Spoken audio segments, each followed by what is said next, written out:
Hello, everyone. I'm very happy to see you today, and it's a wonderful day, wonderful time for our weekly live stream. And today we're talking about driving. So I believe those of you who are here with me today, who are in front of their screens, do share the same passion that I do. That is the passion for cars, right? And I have to make a confession. So I am a real sheer car enthusiast. I absolutely love cars. And, I used to believe that in order to be into cars, you have to really be into the mechanical stuff and have to have mechanical skills. But I came to realize that this is not really true. You can simply enjoy car journeys and you can go for different rides, for different drives, and you do not really have to go into the details of it, except for some major or let's say general things that I'm going to share with you today. And we will do our best to increase your vocabulary connected with driving and cars. So, on the one hand, driving might seem to be like a pretty, let's say, pretty strenuous or stressful thing. But as soon as you get behind the wheel, I'm sure there are a lot of those who would agree with me. It is nothing but a way to unwind, to de stress, and very often just enjoy the time in private and simply just be yourself, be the way you are, and just enjoy whatever is going on around. So today we are going to talk about a few things that are connected with the action that you take while driving and how do you prepare before you actually start your car. But before that, I would like for you to think about one word. So I had been thinking about it for a while, and then when I found out, so how would you call, so what would you call a person who actually loves cars to bits? So what would be that special word for a car lover, we can say, or a car enthusiast? So it turns out, well, much to my surprise, though, turns out you can call such people as gearhead. So gearhead would be someone who is very much into gadgets, but also very much into cars and is super interested, keen on cars, and I guess everything connected with driving as well. So, in today's presentation, today's live stream, we're going to talk about a few things. So, I was really giving it a thorough thought because there is so much I wanted to share, starting from the car parts and then to the action and then to the, I don't know, parking and things like that. But I know you don't feel like being overwhelmed. This is why I decided to divide the vocabulary into two major categories. So that would be the things that you should do and the things that you shouldn't do. Because you know that driving is all about rules, right? And it's about being obedient and not really breaking the rules, because otherwise the consequence might be not that pleasant.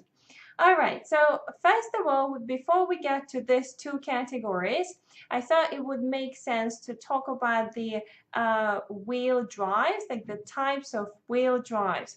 So let us get to the core of it. So attention, this is a start time. I mean, a girl telling you guys what you can call things in English connected with driving. Alrighty, so first of all, you need to you are aware definitely that we can have a car with a front wheel drive, rear wheel drive, or all wheel drive, or sometimes they're also called four-wheeler. Four-wheel drive also possible. So it's up to you. It all depends on your preference, whatever you prefer. Well, I myself am very much into four-wheelers, but I guess that's something that girls yeah, have a bit of a weakness too.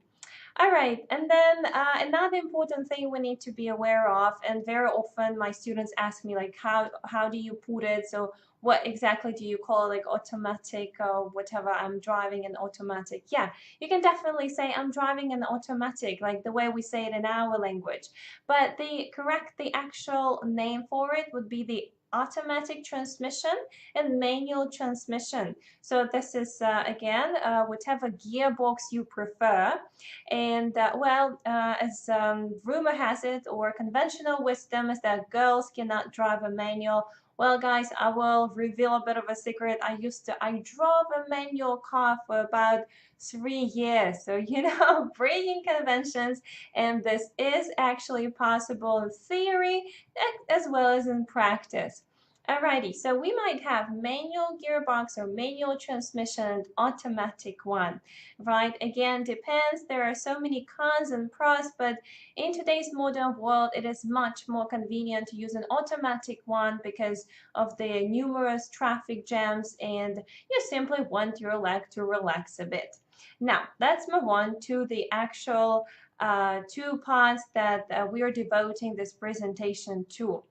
So, what you should do, and before you actually get into the car, well, you're supposed to graduate from a driving school, right, and get the driving license. I mean, not the license yet. You're supposed to get some theoretical knowledge before you get to practice, and then the instructor tells you what to do. Like the first thing, you get in the car, or you examine the car first. As far as I remember, it was ages ago. Well, I'm not here to teach you how to drive, right? We just want to get into the English equivalents, into the way it is all said in English, right? So I created a bit of a scheme, like you might have a look at that. So like what goes first, and it might be different for you if you're an extraordinary kind of person and you first start with something different, but that's mostly common. Yeah, the mostly say common wisdom to do a common sense to do so, which is quite logical. So first of all, you want to turn ignition on, right? You want to start your car. How do you start your car? Well, today we have two ways. You can either put in the key and start it with the key, or you can simply press a button, because so many things today have become easy and super user-friendly. All right, after that, you might release the handbrake, or sometimes it is also called a parking brake. Again, it depends. If your car is in parking mode, some of you do not do it. Do not pull up the handbrake, right? So you might just trust the parking mode. So again, it's up to you. But if your car is on the handbrake, then you release it. So you basically pull it down, right? Now, the next one you might do is you press the brake just to make sure that your car is stable and it doesn't go anywhere. Well, here is the fun part. If you're driving the manual, then you're supposed to press two pedals. And the one which is not a brake and not an accelerator is called a clutch, right? So it's called a clutch, and you're supposed to have both feet firm on two pedals. Well, and then the actual mechanics of slowly releasing the clutch and starting with the accelerator. Not gonna go into that because I think some of those might hate me now.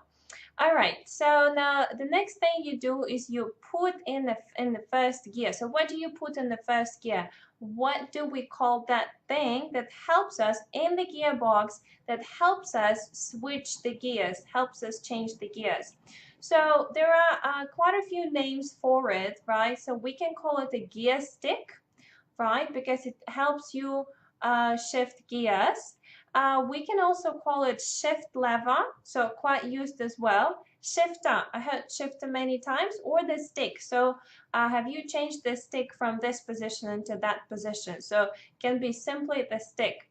So you put in first gear, you put in neutral, you put in drive, right? So in our language, we say on.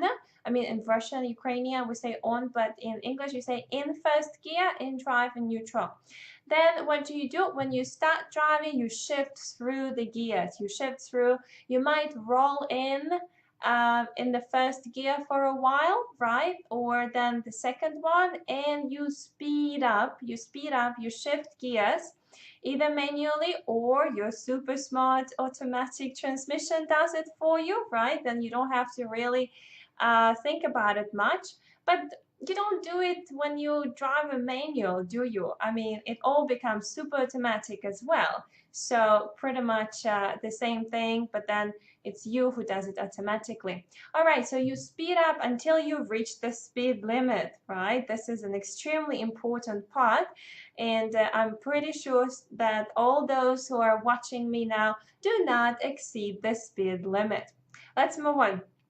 So the next thing that you should do, so if you are not on the main road, yeah, if you're on the minor road, then you might see the sign of a triangle, and this red sign says, sometimes it says, in some countries it says yield, in some countries, like in our country, it doesn't say anything. It's simply a triangle. But you need to know the verb. The verb is to yield the road. So we know that a lot of reasons for car crashes are because some very stubborn drivers have not yielded the road to another one, right? So they were pig-headed enough to think that, oh, he was supposed to yield the road, no, you were supposed, because sometimes it is not that clear if there is no actual road there, right? So you yield the road. Now, when you want to get to a place, to your destination a little bit faster, you switch lanes or you change lanes. You can say both. So a road is divided into lanes for more comfort and for making it structured, of course, because driving is all about order. Yes, if there were no rules, if there was no order, that would be a chaos. That would be something similar to Asian countries, whatever's happening there. You know, when I was in, I remember that when I was in Bangladesh, that was crazy. There was no such thing as a lane. I think they haven't heard of that. But somehow in that chaos, there is a bit of order. That order, I think, exists in people's head, and they kind of know, they already have developed those survival skills on how to be able to drive in roads like that when there are no actual lanes, but you have this intuition telling you what to do next. I would definitely not want to drive there. So you switch lanes, and sometimes we also compare very reckless drivers to playing chess, you know, like going from lane to lane. Again, this is disrespectful. You're not supposed to do it that way. Okay, another thing, so when you do actually want to switch lane and you are a polite driver and you're not the insolent one, you are supposed to indicate it with blinkers. So you turn on the blinkers, or sometimes they're also called actual turn signals, right? Because they're showing that you're supposed to turn. So using blinkers. Now, another thing that you might do if you are in a situation that caused you to stop, you turn on hazards, or sometimes they just say hit the hazards. So hazard stands for, well, actually means danger. It's another word for danger. So if there is something dangerous happening or something that might prevent you from driving, it's better to stop. Yeah, it's better to pull up the car and turn on the hazards, and maybe if you're not feeling well, just discontinue driving.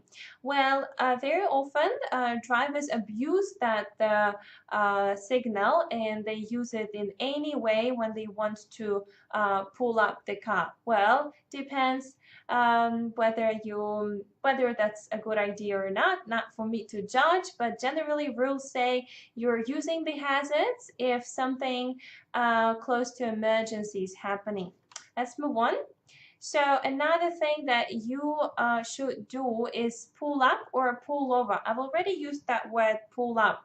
So stopping the car is not really a very suitable word. So mostly one of the most spoken and colloquial words used in the Western world is pull up. Can you pull up here, please? Which actually means to stop the vehicle.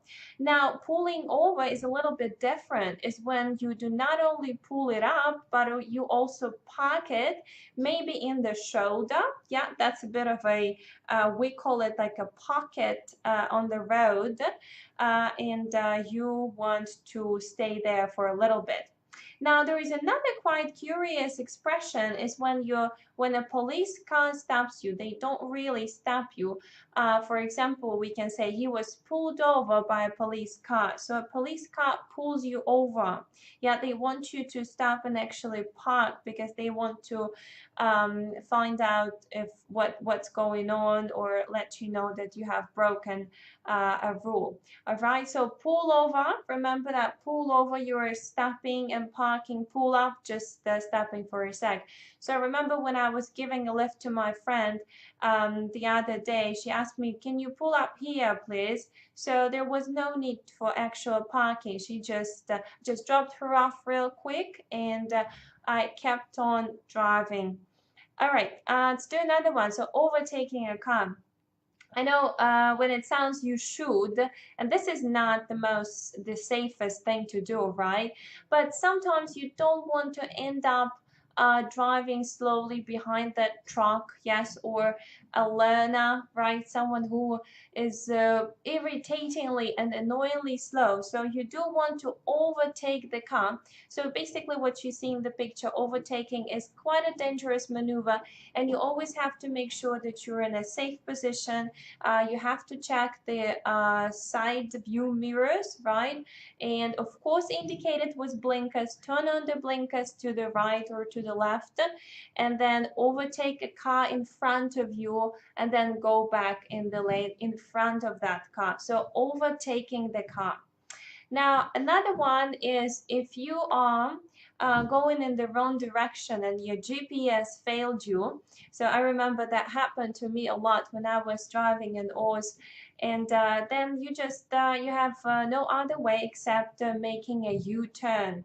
Yes, and in Kia, for example, this is well, quite a difficult thing to do because the roads just last for ages before you're able to make a U-turn. So this is not super convenient, of course. So make a U-turn going in the backwards direction because you need to or because you have messed up, let's say. All right, another one. So if your friend asks you if you're going in the same direction as they do, this is a great idea to give them a ride. Yeah, so you might give your friend a ride or you might give your friend a lift. So these are two synonyms. Now, another thing I've just recalled, and I actually forgot to put this word in the presentation, that's carpooling. I don't know if you guys heard of it, but this is again a very, very popular thing abroad, especially in the Western world, you know, with all this environmentally friendly ideas and not just not using the car for one person.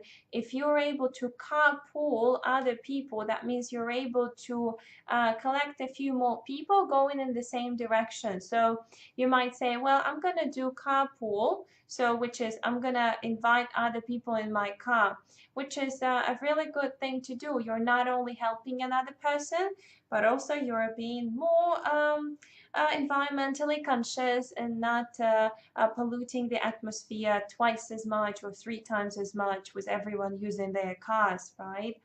All right, so carpooling is another very good expression. So you give someone a ride, you give someone a lift. Now let's move on. And the last part from what you should do is, well, you should probably avoid traffic jams by, let's say, consulting Google. Well, checking on Google if you are going.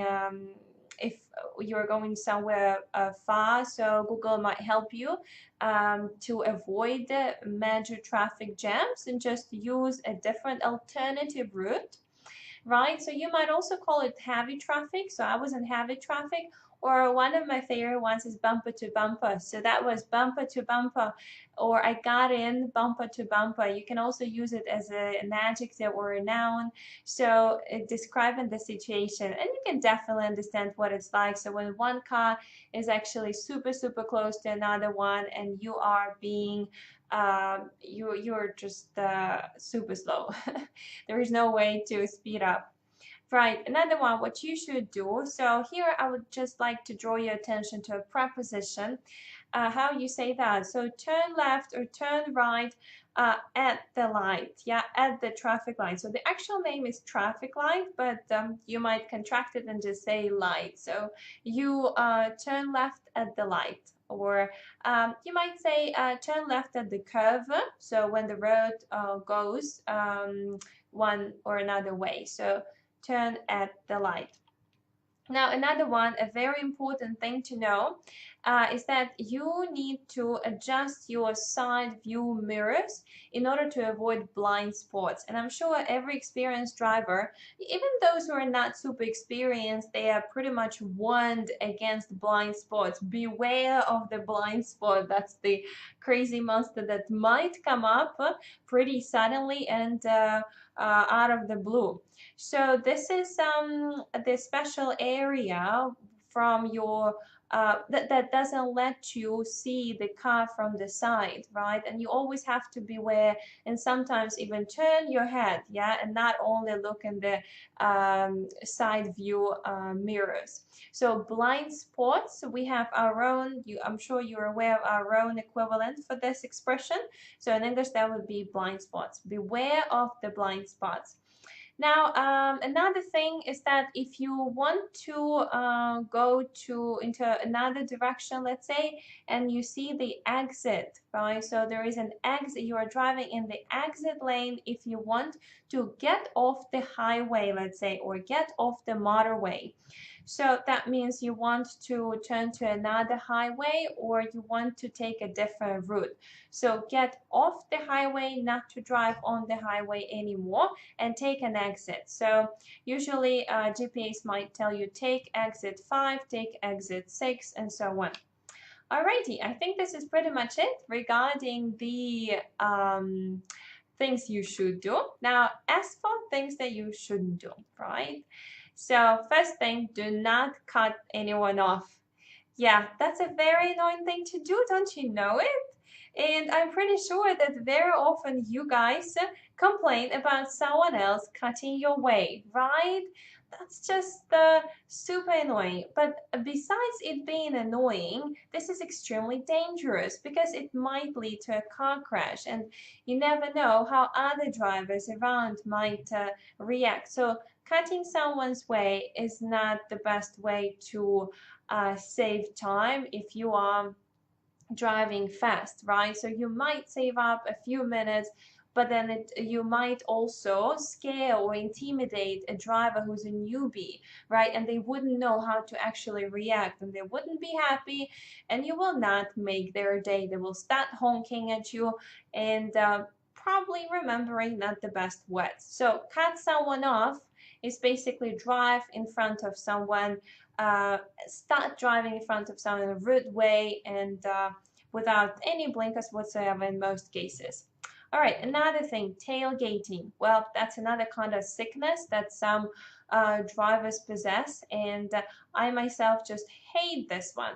So tailgating, yeah, you can, I think you might actually from the picture, judging from the picture, and you might already guess it by the word tail, right? So if it's something in the tail. So if someone tailgates you, actually in some countries it is against the law. You're not supposed to tailgate another person. You're supposed to keep the distance, right? Because you never know how a person in front of you might react. And they might just brake, they hit the brake suddenly and fast, and you just bump into them. So if someone bumps into another person from behind, right? And if this is a minor damage, so if it's not too bad, yeah, and yeah, so mostly it is not too bad, right? If there is no high speed, this is called fender bender. All right, so fender bender is this minor crash from behind that might happen if somebody tailgates you and doesn't keep the distance. So sometimes though it is quite ridiculous when you see two cars blocking the way, yeah, blocking the road, and one of them has tailgated, probably another one crashed into another one from behind, and when you're passing by you see that there are no actual or vivid signs of them really badly hitting each other, but anyway they do take the time and call the insurance and the police and everything. So I guess this is just wasting time, right, for everyone, and then people end up being in a traffic jam. Anyway, another thing you shouldn't do, you should never speed, right? Under any circumstances, you shouldn't go over the speed limit or exceed the speed limit.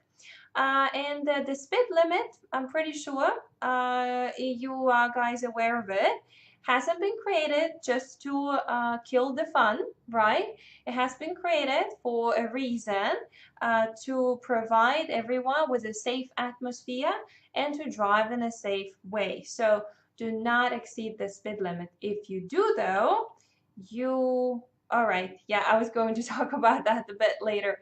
All right, anyway, never mind.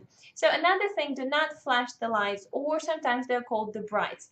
Well, here you might be saying like, what do you mean? Okay, well, yeah, in our culture it's a little bit different. It all varies with the culture. So the same thing about hazards. If you remember, we were talking about hitting hazards. In our culture, that's a sign of thank you, which is a bit alien to foreigners coming here, and they do get used to that little by little, but at first they might be surprised, what the heck are you doing? Well, we're just signaling thank you or I'm sorry thing to another driver, which I am a big fan of. And I think this is quite a nice feature in our culture, and there's nothing too bad about it.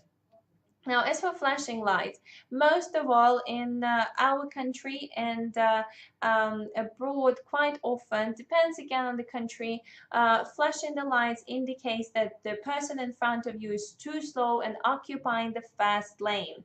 Is there such a thing as fast lane, or is it just all conditional? It depends, you know. I remember that in Australia, for example, they do not have such a thing as fast lane, and this is very rare when someone flashes the lights, and it's considered to be quite rude. And yeah, but there are different people, of course, and some might do it, and you might be in a hurry and rushing to hospital. Let's say your wife is giving birth, so you might use this signal. But again, on the other hand, in our culture, we also use this to indicate that someone might pass, right? So we're letting them go. Trucks do it very often. Yes, they're indicating that they're letting you go in this same lane. So kind of depends, but I would say do not abuse it. And in general, you need to know the phrase. So flash the lights or flash the brights, because it's actually the bright light. Alrighty, what else you shouldn't do? Well, you shouldn't do anything bad to get into a car crash or get into an accident. So I think this is pretty clear. We're not going to go into that, and I'm sure no one has been there, or even if you have, I'm sure it's been all light, and you won't get into that. So this is not a cool thing to happen. Now, if you do see, though, a dangerous situation, or if you see that something is happening in the way you didn't expect, you might hit the brakes or you slam on the brakes. So this expression means that you quickly react and you use the brakes in an emergency kind of way. So this is very inconvenient, and especially for the passengers, because then it all comes with this wave, and someone might even bump their head against something or against the seat. But in emergency situations, it's needed. You never know how crazy the driver in front of you is. So you hit the brakes, right? You do it fast, or you slam on the brakes. You might also slam on the acceleration, right? If you are I don't know what might be the reason you slam on acceleration. Maybe you want to show off your new sporty car and show how fast it gets to 100 kilometers. I don't know. Anyway, not too good for your fuel consumption though. So you can use this expression both for brakes and acceleration. All right, another one, get in a skid. So don't do anything. You shouldn't do anything wrong to get in a skid. And I'm sure you guys know that could be some, let's say, harsh steering or fast braking, fast acceleration on an icy road or on a watery road. So then you lose control of a car and you get in a skid. You might hit another car. You might hit a curb. A curb is this thing that divides the road from the pavement, right? That would be the best case scenario, I guess. And in this situation, you have to quickly make sure you regain control of the car, right? You either accelerate a little bit more, depending on what wheel drive you got. So get in a skid. So you can say, my car skidded, or I got in a skid. And this is, of course, not cool, because we're all control freaks and we like to take control of things, right? Now, another thing, you shouldn't take up two parking spaces in a car park, right? Or sometimes they call it parking lot. So car park or parking lot, or simply a place where you park. Yeah, don't do it. Don't be that rude again. And I'm sure there are special words for people who do it, and they burn in hell. Those who take up two parking spaces or parking slots. Sometimes you might say that this slot is occupied, or that slot is free. And then if you do so and a police car was passing by, uh-oh, you're in trouble, and you might get a ticket, right? You will get a ticket for illegal parking. Well, if that's not, maybe not in that case as much, but in general, if there is illegal parking or you're occupying the space for driving, so you get a ticket. So a ticket is this punishment from the police officers. Traffic police, by the way, they're called traffic police. So another thing, do not honk for no reason. Again, this is rude. This is honking hasn't been invented for you to say hello or hi or I don't know, some other things. And be patient, because only patient people are allowed to drive. So honking is only necessary when the situation gets out of control. So honk is this thing that makes signal. Alrighty, so this is pretty much it for today, guys. My message for today is that you shouldn't be a know-it-all. Do not overestimate your skills. Always be attentive and careful. Be safe and drive smart. Thank you very much for your attention. I will see you soon.